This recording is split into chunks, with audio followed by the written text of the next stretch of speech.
Hi there, it's Dr. KC and welcome to Tea Time with me. So today's tea time is going to be short and sweet.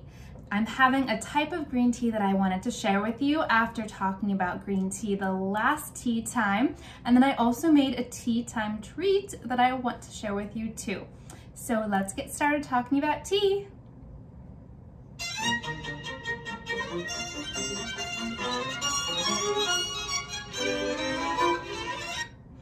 All right, so today's tea that I'm having is actually matcha.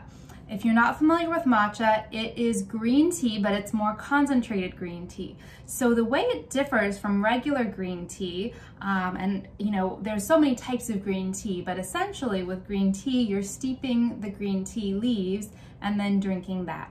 So matcha, on the other hand, is actually the green tea leaves that are dried and then made into a powder. They're ground into a very fine powder.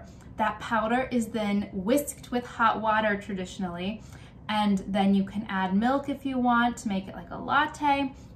You can froth it, you can do other things with it, but it's that powdered green tea. So it's actually much more concentrated than just straight up green tea. And this is what it looks like. So matcha actually looks more green than the green tea that I had the other day, than most green tea. And if you cook with it, which you can cook with it, it also will impart that bright green flavor to whatever you're cooking with. There are different types of matcha, different grades. So the highest grade is ceremonial matcha, and then there's culinary, and then there's ingredient grade. The ceremonial matcha, the highest grade, is going to have the most caffeine and also the most theanine that we talked about last time, that helps with kind of that relaxation in the body.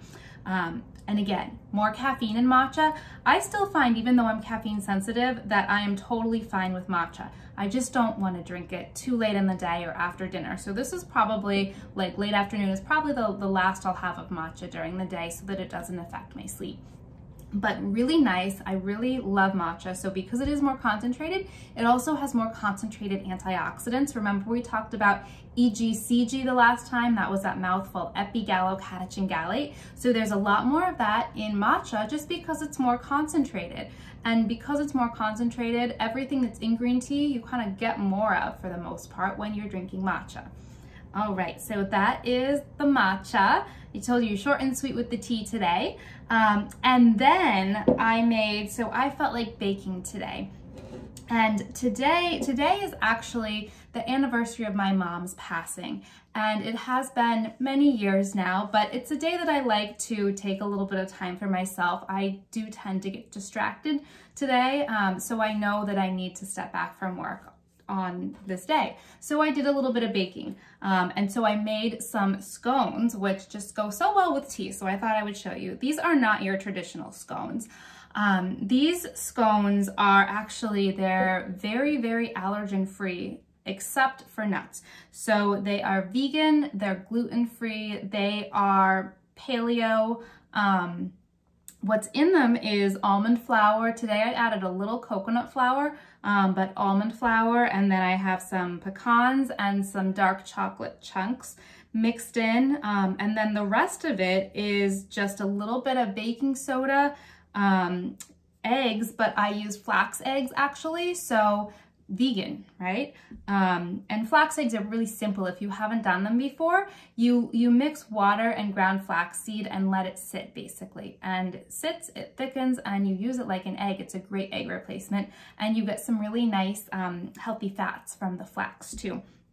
So these little guys, they're a little bit more crumbly than regular scones, but I really like them as kind of like a little power snack, because think about what's in them. There's so much protein in these. It's mostly almond flour, and then, you know, I have a little of the pecans, and then there's the flax, so it's a lot of protein. I actually leave out the sweetener. I don't like my baked desserts super sweet, and I think that's also because I've, for health reasons, a long time ago, I did a lot of dietary adjustments, and I just got used to not having super sweet things. So I am happy. I am like happy as a clam, if clams are happy. I don't know if that expression is really, you know, I never understood that so much, but I love these just because I know they're healthy when I'm eating them.